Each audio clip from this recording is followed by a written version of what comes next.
Episode 77 of Outlander Cast is brought to you by Audible, the best place to get your digital downloads for all of your favorite books. Go to audible.com/OutlanderCast to get a free 30-day trial.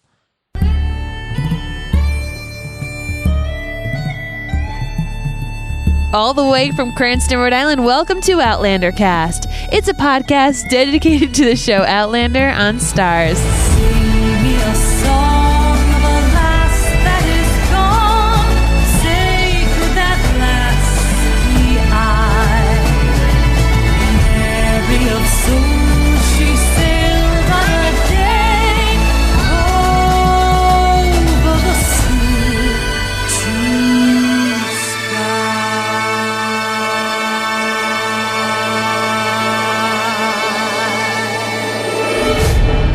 Hello, everyone, and welcome. I'm your host, Mary Larson. Hello? Reese. Lawson. Reese Larson. And my name's Blake, and that was my adorable, beautiful son. He is making his first real appearance on this show in quite some time, as a matter of fact. Yeah, he's usually asleep. And come here. Why are you not asleep right now, Reese? Because I'm not feeling good. Hey, that's fire.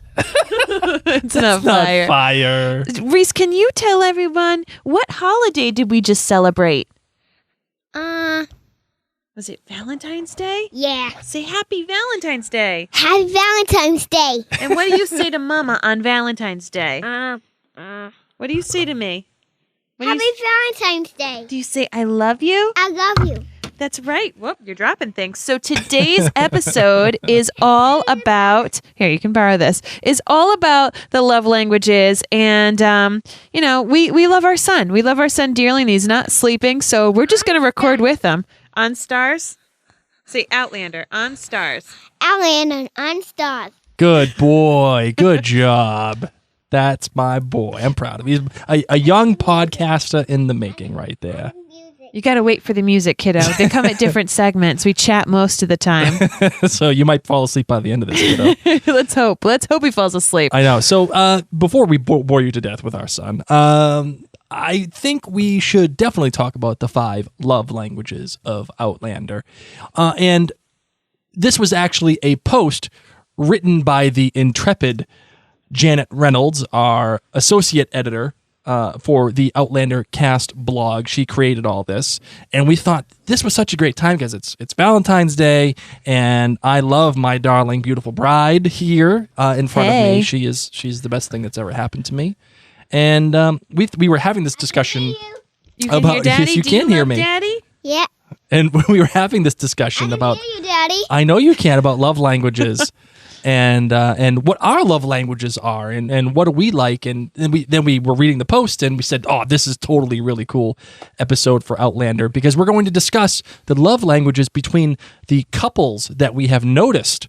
And Yes, some of the couples have fallen in love with. And the great in thing Outlander. about this is it's like a total discussion. So if you agree, disagree, please head on over to the Outlander Cast blog, because Janet and the rest of the blog staff, we would just want to know your thoughts and if there's other relationships that you'd like to dissect when it comes to the love languages. All right, so in case you're like, what is this love language that you're talking about? This guy named Gary Chapman wrote a wildly popular book called The 5 Love Languages. It's been on the bestseller list, get this, since 2009. So here's the whole basic gist of the book. We give and we receive love differently. And the key to success in maintaining a relationship, says Gary, is to know how you and your partner like to give and receive love. And then wait for it, you actually have to let each other know what your love language is and then do it. This guy, Gary, has been married for 45 years. So he knows what he's talking about a little bit. I would you say know? so.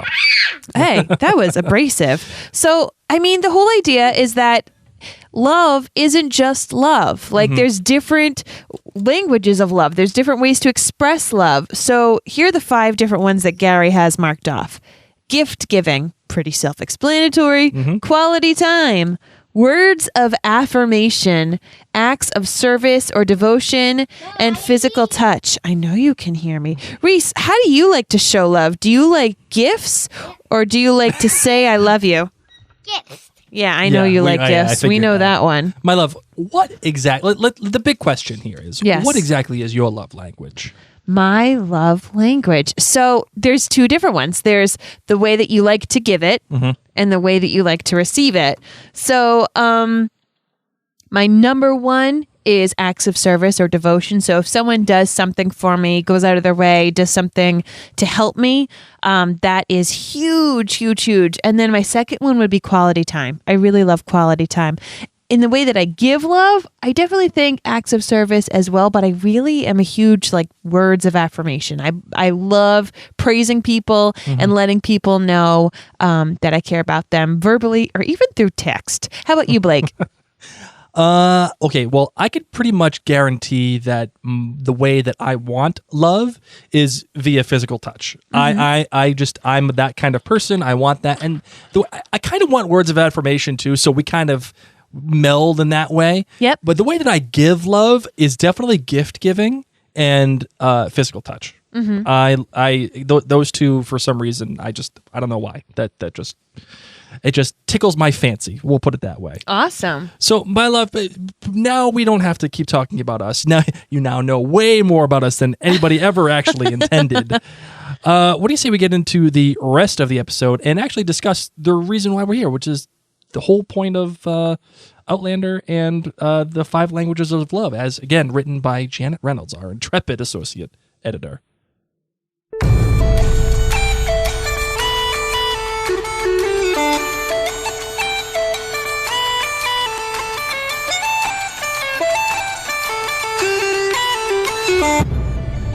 All right, so Janet actually broke down her post by looking at some of the Outlander couples, and we're going to start off with Colum and Letitia. Should we? No. Okay. All right. We won't mention how you pronounced that. When I first read the books, Yeah. No, it's okay. Come on. Okay, so When you first read the books, what were you calling her? Latita.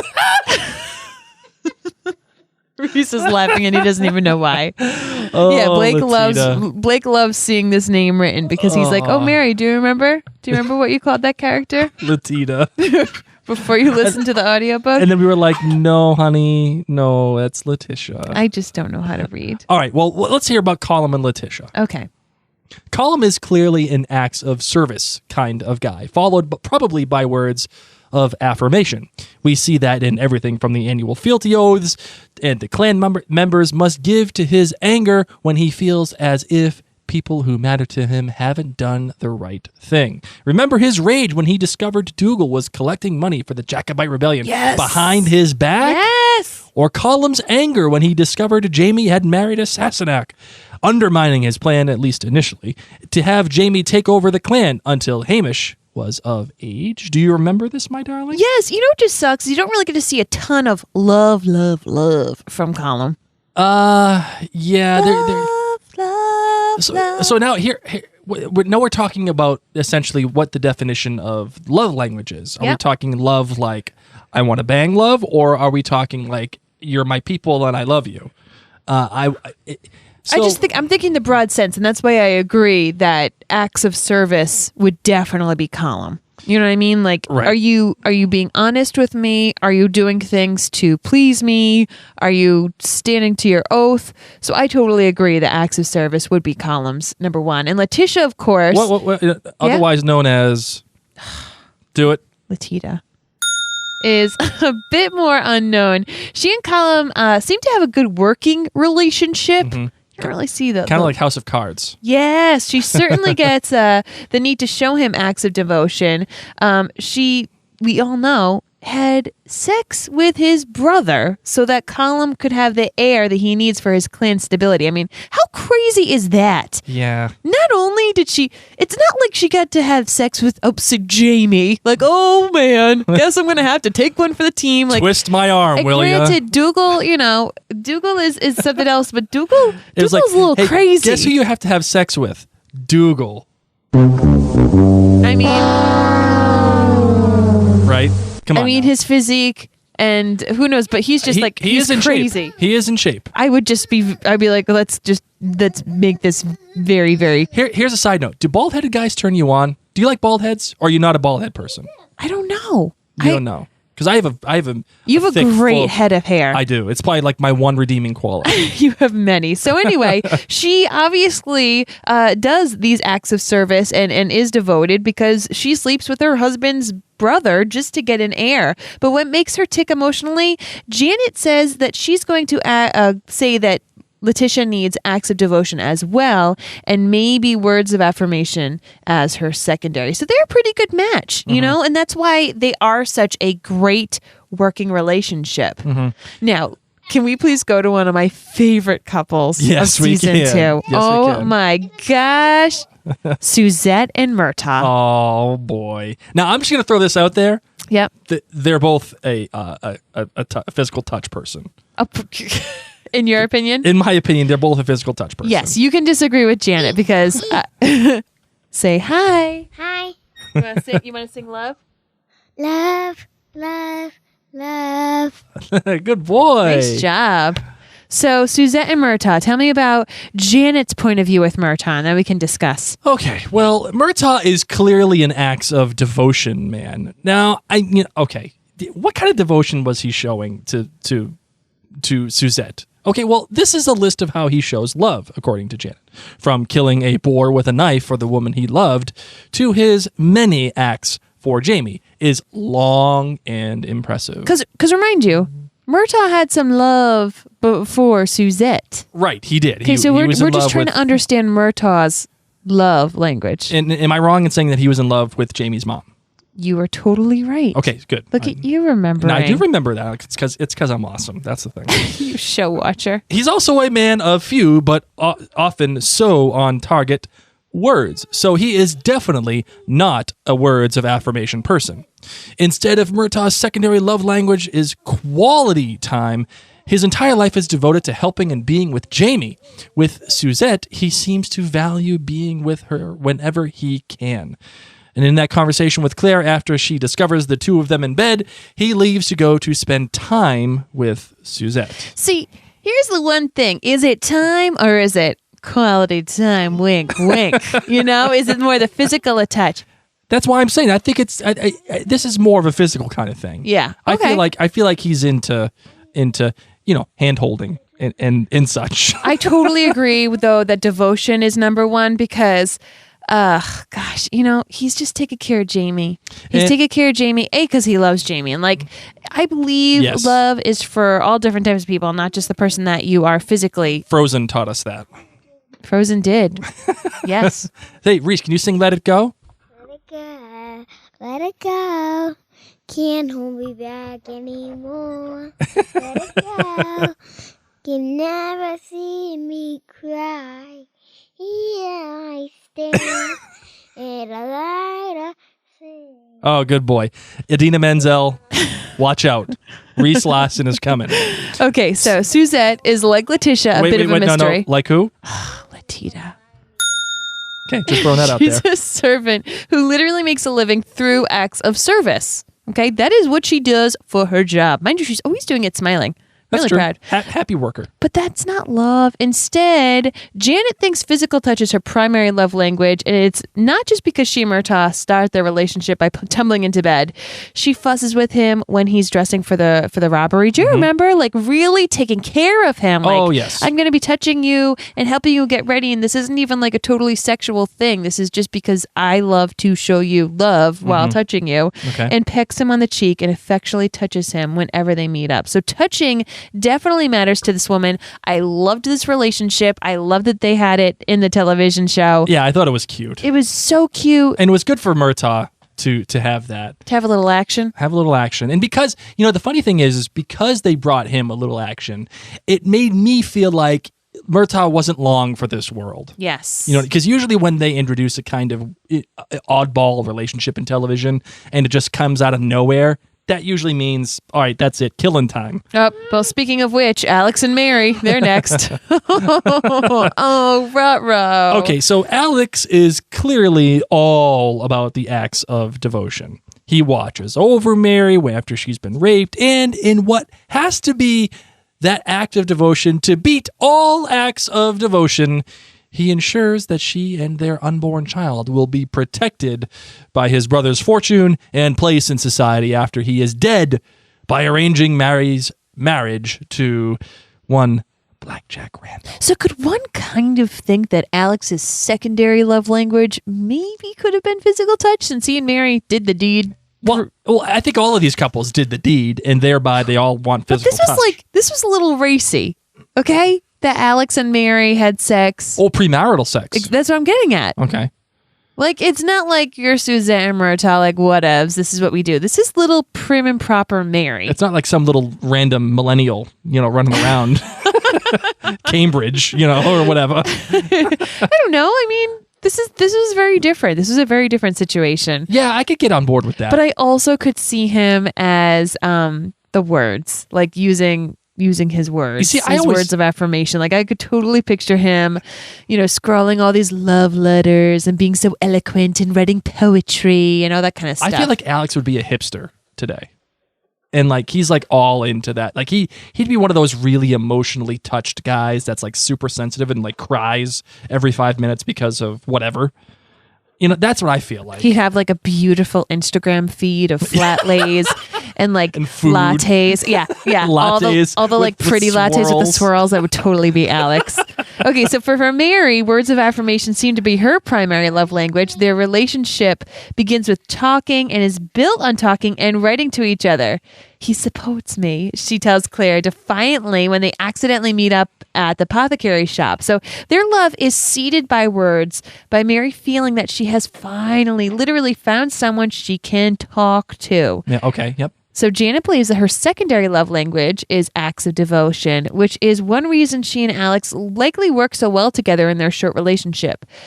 She works at the L'Hôpital and bamboozles her family so she can secretly take care of Alex to pay for medicine she pawns her jewelry. Okay, I get you that one. This is hardcore. I'll co-sign on that one. Yeah, me too. I still feel like Alex belongs in the friend zone. What do you mean? I feel like he's a friend zone kind of guy. Not with Mary.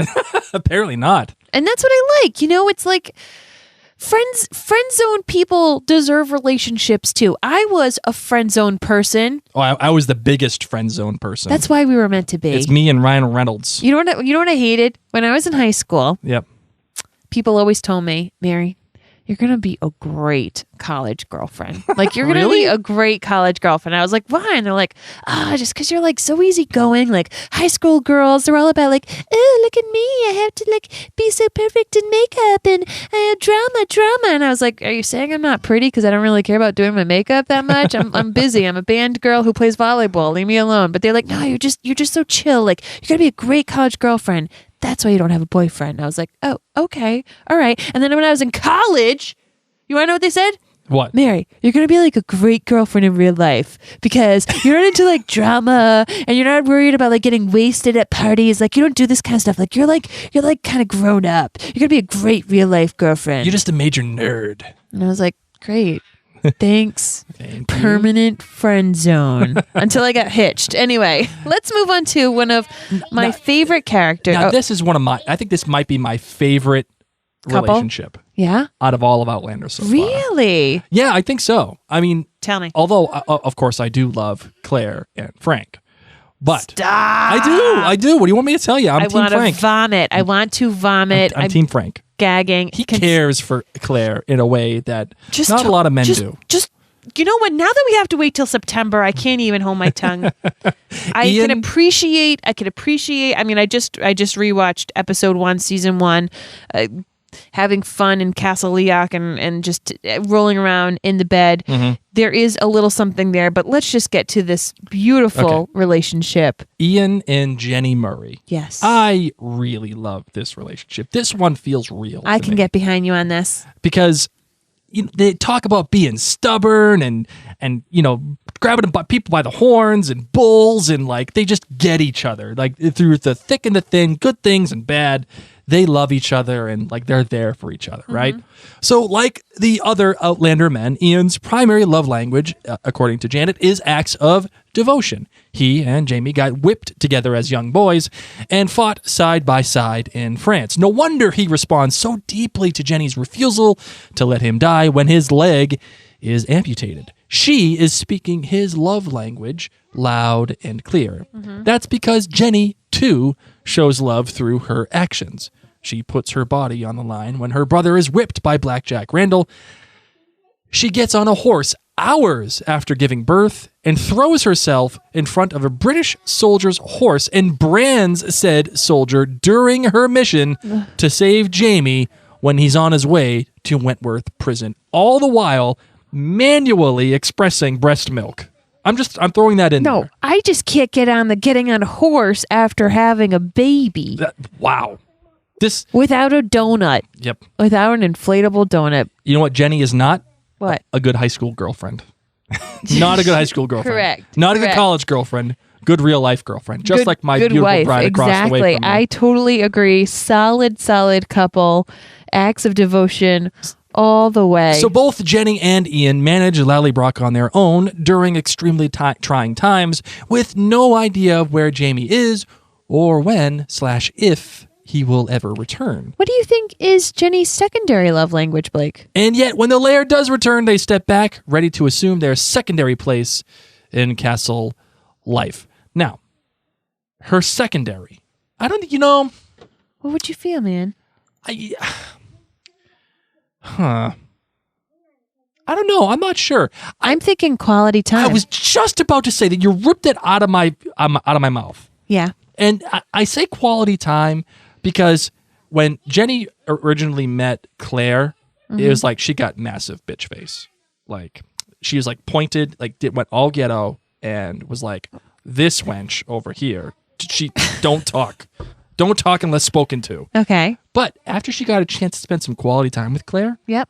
they were like BFFs. I know. And you know how Claire just so longingly, when she visits Lallybroch and she just remembers all these wonderful times they had together, you know that serious quality time took place there.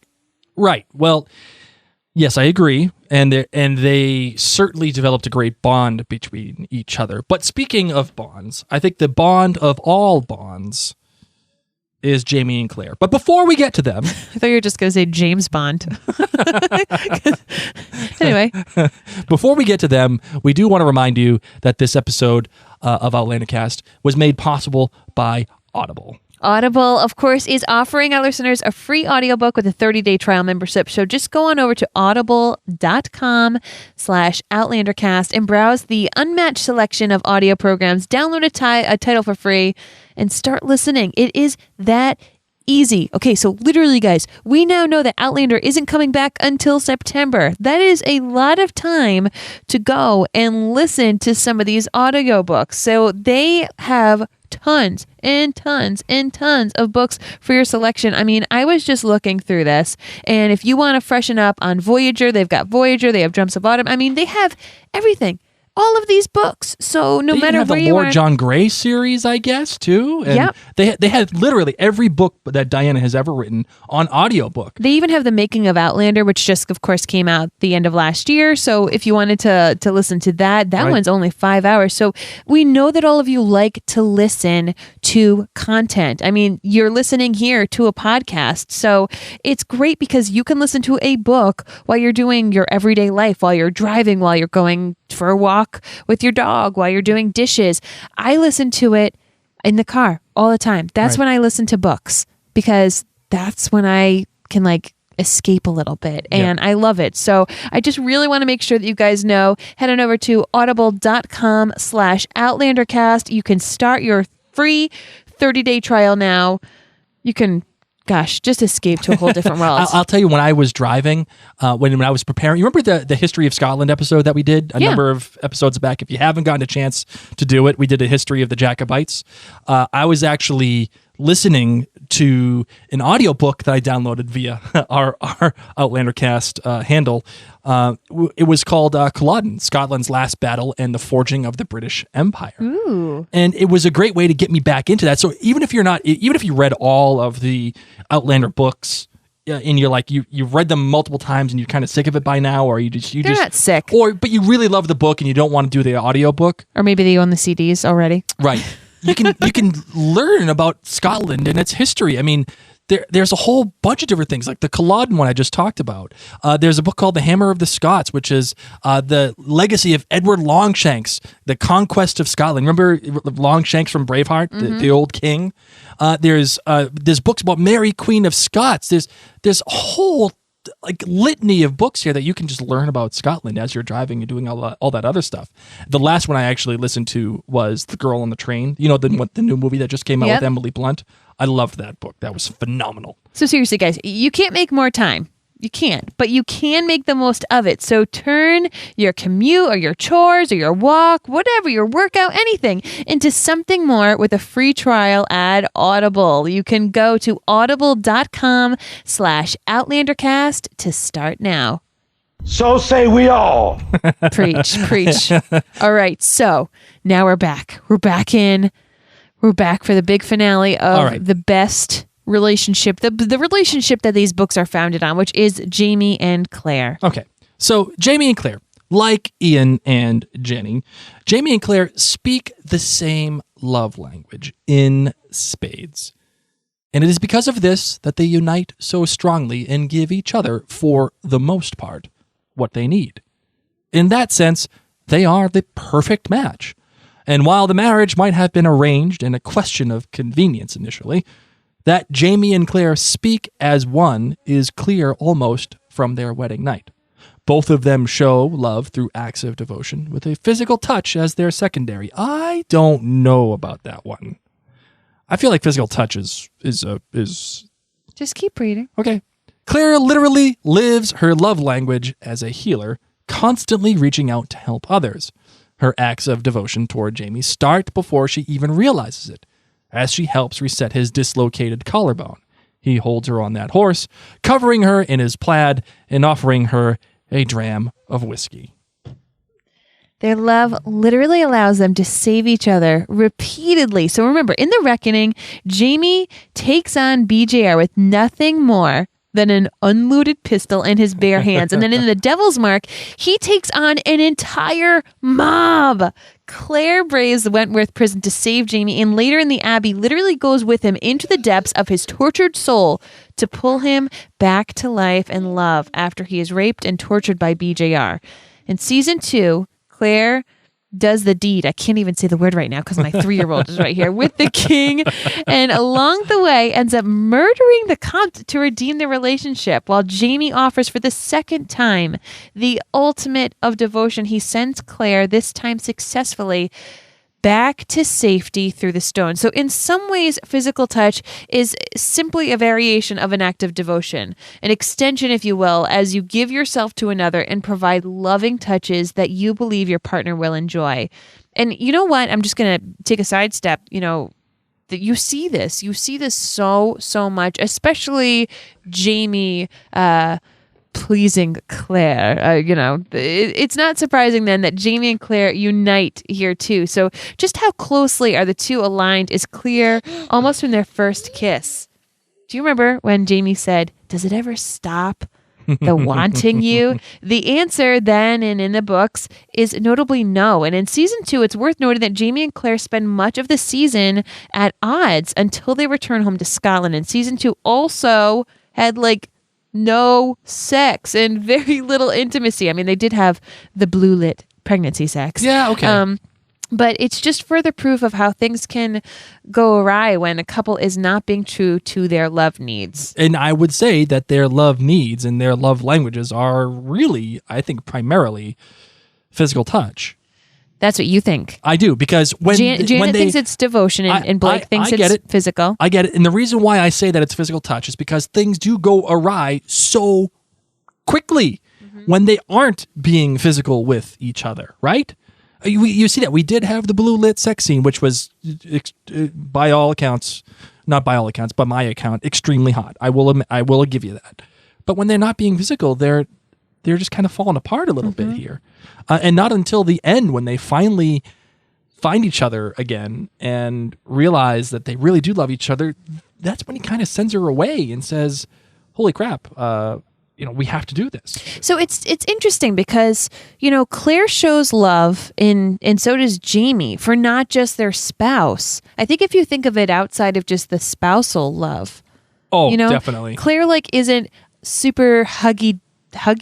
She doesn't come up to Suzette. She doesn't come up to all of her friends and be like, "Oh my God, come here, give me a squeeze." No, That's not again, Claire. she's not a millennial No, but from Cambridge. But I think that that's something to be said too in regards to her love language, that really it is acts of devotion. Like, she is a giver and so is Jamie. However, I totally see Jamie being a hugger. Don't you? Oh, Jamie's a wicked like, hugger. he will hug everyone. He's like a 13-year-old little girl who wants to hug everybody. You get a hug. You get a hug. Everybody you get a hug. So I totally know that I agree physical touch is way up there, but acts of devotion, what these two do for each other in acts is huge. So I agree with Janet on this, but physical is a very close second. Here is one that is conspicuously missing. Who? Frank.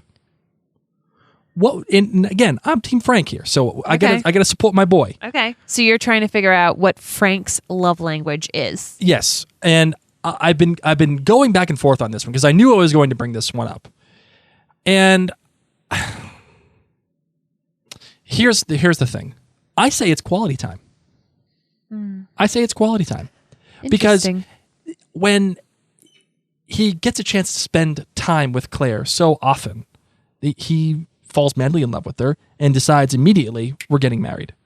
And damn your parents, damn all that stuff. Let's get married in some little church over here and we'll figure it out later. And then when they finally reunite, are they physical? Perhaps. Are they giving gifts? Perhaps. But what's the one thing that he wanted to do most? It was go spend time with her in the Highlands. Granted, it was to do some research about his family. I will give you that. They did separate at one point. Not one, but But whatever. you know what I mean. But I'm disagreeing. Okay, what do you got for Frank? I think that it actually would be acts of service as well. Really? Okay, why? Yes. Why? And I think that this is why he and Claire did hit it off. I don't think it was quality time. I mean, here he is on his second honeymoon and he's spending so much of his time researching. And remember when Claire was like, "Oh, I'm kind of getting tired. I'm going to go head back." He should go back with her. I mean, whatever. Yes, they're there for a long time. Maybe they can have a little alone time. But boyfriend was really excited to go inside those books. Okay, he was more excited to learn more about Black Jack Randall than to go have some quality time, wink, I wink, don't nudge, know. nudge with his wife. I- Granted, he can have it later, but I'm just saying, Blake, I know you and when you haven't been with me for a long time, you don't want to see other people. True. You don't want to spend, because you want to spend quality time with me. Whereas I see acts of service because Frank, especially what we got to learn through the show, Frank looked for Claire so hard. He looked and looked and looked for her. And she came back pregnant with another man's baby, and he still stood by her. He was devoted to her and devoted to this child who wasn't even his, but he devoted his life. Now, granted, it might have been a rocky relationship, but he was devoted. And Okay. that is why I think that is Frank's love language. All right. I'll give you that. I'll co-sign. Really? I'll co-sign. I'm not going to say you're wrong, but all right. Can we at least agree to this? What? Quality time is second. I don't know. Oh, come on! I don't know. Oh, that's crap. That's crap. I, You won't even give me second. you just need to read Voyager. No, I don't read it. Okay, fine. You'll just watch season 3. Listen. and The only way I'm I reading don't the know. book, the only way I'm reading the book is if our Patreon goal is met, I know. and we have not gotten there yet. Okay. So, So that's we'll that. keep going, but I definitely think acts of service would be Frank. Now, these are all just up for debate. Sure. And we would love to hear your thoughts about these couples, about Frank, about your love language. So, of course, these comments would be best suited to head on over to the Outlander Cast blog at outlandercastblog.com and find the 5 love languages post written by our lovely Janet Reynolds. But this was a fun conversation. You know, February 14th came and went, but I feel like the whole month of February is really something that is great for for the topic of love, whether it's friendships, your relationships with your family members, or your special someone. I just love talking about love because this month can get pretty darn dreary. You want to know what our, well, you already know what it is, but the listeners, what our wedding song was. What was it, my darling? Reese was just singing it. All you need is love. That's right. That was our wedding song, and that's kind of how we live our lives here. Whenever something goes wrong, Mary always looks at me and says, listen, all you need is love, man. Come here, Reese. And she's, you know what? She's not wrong. She's That's right. not wrong. All you need is love. Come here, Hey. I want you to sing again. Come here, McFly. Can you come and sing Outlander? Come sing Outlander. Sing. I just got the car out. Okay, can you sing me a song? Sing me a song of the last that is gone. Stay together, B.I.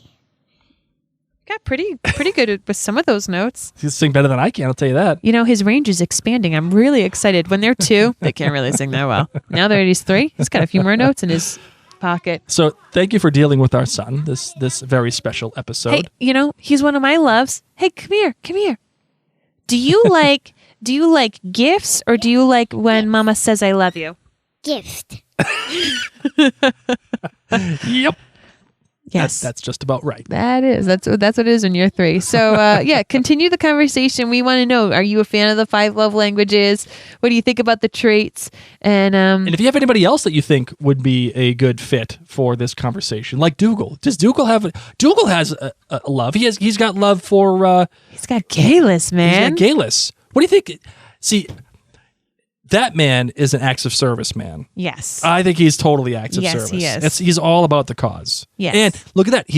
His service was towards his brother to give him an heir. There's one. There you go. No, I know. I agree. Listen, Outlander is just full of acts of service people. What do you think about Rupert?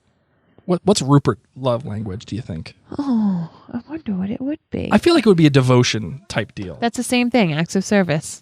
Yeah, well, Everybody. that's what I'm saying. If you belong in Outlander, you're an acts of service person. That's basically it. Those are the characters that Diana writes. I would also say words of affirmation too. Yeah. You know, he and Angus were having that conversation. Okay. Or is Angus more of a words of affirmation kind of guy saying I'd say some quality time. I saw those chaps. those boys. Chaps. Why am I saying chaps? What are you, a 60-year-old Englishman from the 1800s? I was just drinking tea. Was it pinky out? Now that's the key. No. Ran out of whiskey. All right. Well, You ready to close up this show, my love? yes, I am, and I'm ready to get this little rascal to bed. Oh, I know. We need it bad.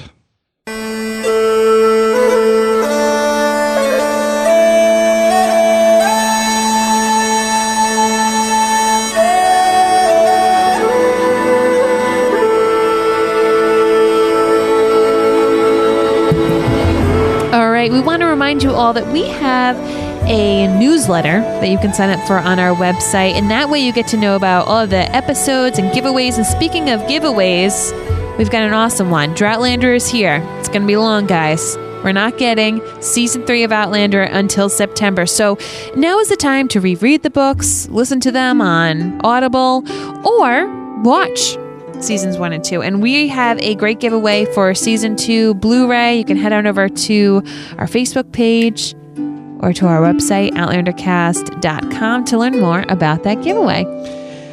I look forward to giving away those 4 Blu-rays. 4 people will be getting a Blu-ray, 2 of which will be from our Patreon site. Yes. So if you go to Patreon and you become a patron of Outlander Cast, you have a far greater chance at winning one of those Blu-rays. Even if you donate as little as $1 or $2, you enter the chance to be on Patreon and win one of those 2. However, if you don't enter Patreon, that's okay. You just have a far less chance of winning the Outlander season 2. Still a really good chance, But guys. no, it still is a really good chance. I would agree. But it's better for if you're a patron. Anyway, I can't wait to give those. I know, I'm really 4 excited. away. Because to be honest, I haven't watched Outlander season 2 since it has finished. I haven't rewatched it. At I all. know. It's killing me. I've been busy with other shows. I've been watching, *Halt and Catch Fire*. I've been, watching all these other shows. It's hard to get back into it. You know what I mean? Because there's such great television out now. There is, but I'm going to rein you back in. I'm going to rein you back in. Well, thank you so much to all of you who have joined our Facebook group, The Clan Gathering. If you're not there yet, head on over. There's great conversations. Until next time, ladies and gents, I'm Mary Larson. My name is Blake. And come here. Come here. So you can say goodbye. Here. Say goodbye to everybody, buddy. Say, I'm Reese Larson. I'm Reese Lawson. Do you want to say goodbye? Goodbye. And say, and you've been listening to Outlander Cast. You've been you listen to Outlander Cast. What's Outlander Cast? What is it? Is it a podcast? Yeah. And who does the podcast? Who talks? Mama, And who else? Daddy. Yeah, that a boy. Do you like Outlander music? Yeah. Is it good? What instrument is this? A guitar. Oh, it sounds like a guitar. What else could it be? What instrument does Mama play that sounds like this? Is it a harp? Yeah. Want to tell everyone good night? Good night. Happy Valentine's Day. And say, I'm going to bed. I'm going to bed. That's right. You are going to bed. Thank you, everybody, for listening to us. Much love. And we will see you soon, hopefully, with the next installment of our Gonlander series, which will feature Rupert. I'm just going to throw that out there. That's what's going to happen. Again, much love, everybody. Thank you so much.